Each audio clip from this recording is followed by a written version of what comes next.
और उनके साथ जो हुआ था अपनी कथा वो सुना रहे हैं। तो जहां से जो कथा शुरू होती है ना, वो एक बार से होती है। एक बार कोई भी कथा होगी तो एक बार वो महात्म है कथा सुनाने का। तो गरुड़ काकभूषण जी भी कहने लगे कि एक बार की बात गरुड़ जी, क्या मुझे गुरु जी ने बुलाया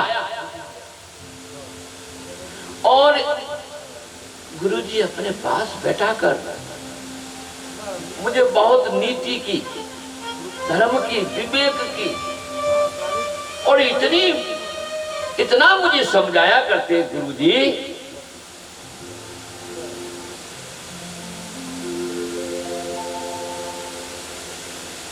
कहते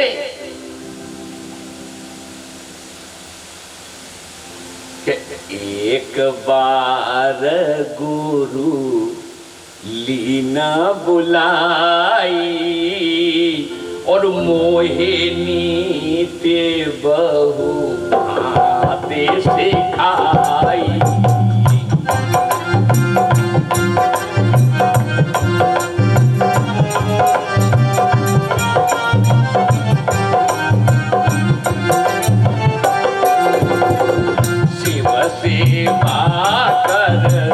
शिव सेवा कर फल सुत होई, अविरल भगति राम पद होई।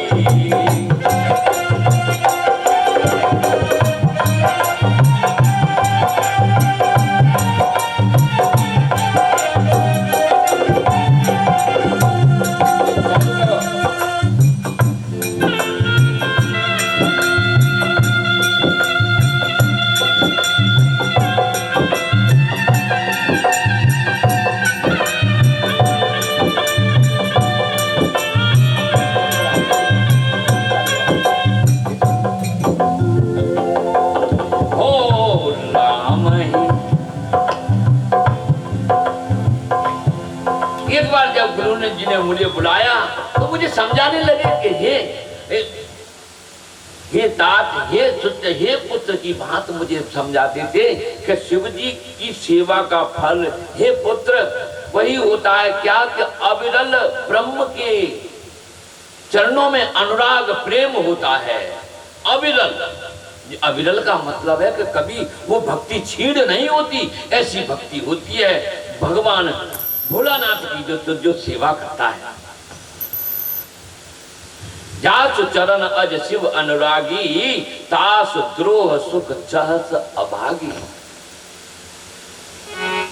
के जासु चरण अज शिव अनुरागी, के जो जिनके चरण कमलों के अनुरागी यानी जो प्रेमी, जो मन लगाते हैं, जब ब्रह्मा जी, विष्णु जी, हरि हों और कोई ये कहे कि तास द्रोह सुख चहस अभागी, यदि उनसे कोई सुख की कामना करना चाहे और बैर द्रोह यानी बैर रखे, दुश्मनी रखे अर्थात न माने और कोई सुख चाहता हो तो कोई दूसरा रास्ता नहीं है।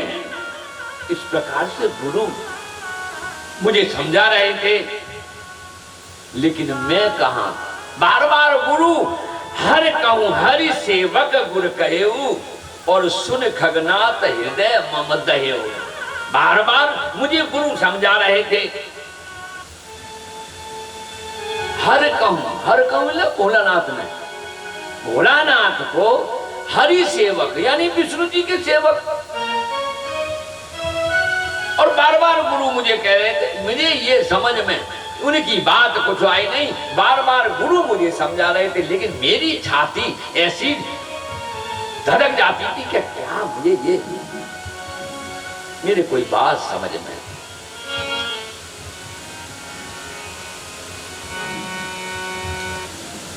तो मानी कुटिल वो भाग्य को जाती। काकभूषण जी स्वयं की कथा कह रहे हैं कि मैं बड़ा अभिमानी, मानी यानी अभिमानी, बड़ा कुटिल और कठोर हृदय वाला, गुरु कर द्रोह करऊं दिन रात। गुरु मने समझावे पर हूँ गुरु नी बात तो ये कई गीता में ना मूकू के मन में ना लो। आ मने हूँ, लेकिन गुरु की स्थिति,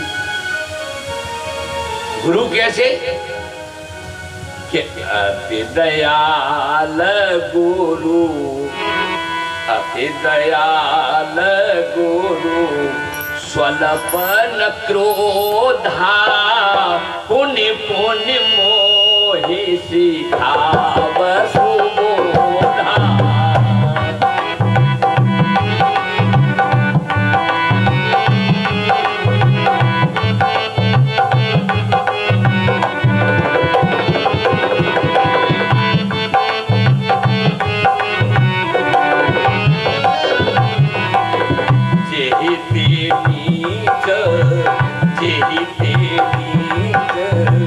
बड़ाई पावा सो प्रथम ही हति ताहे न सावा।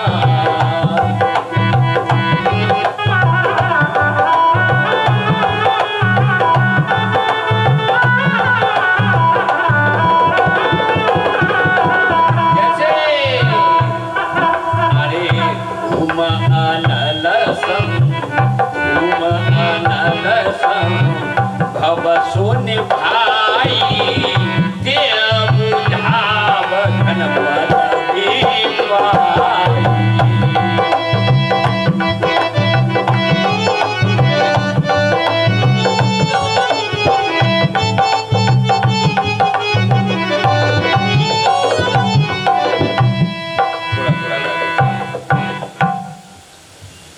काकभूषण जी कहने लगे कि हे गरुड़ जी, मैं बड़ा अभिमानी और गुरु का अपमान और गुरु की कोई बात नहीं मानू। गुरु को तो मानता, गुरु है मेरे, लेकिन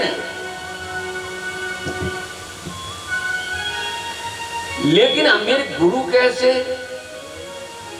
बड़े दयालु, मैं कुछ भी कह दूं लेकिन उनके स्वल पर इतना भी हृदय पर कोई असर नहीं आता। बड़े दया भाव के स्वल्प भी, क्रोध का तो चिन्ह मात्र नहीं, और फिर भी मुझे इतने कहने पर बार बार मुझे बस वही शिक्षा देते थे, नीति की, सुबोध, सुंदर बोध, विवेक, भक्ति के, ज्ञान के।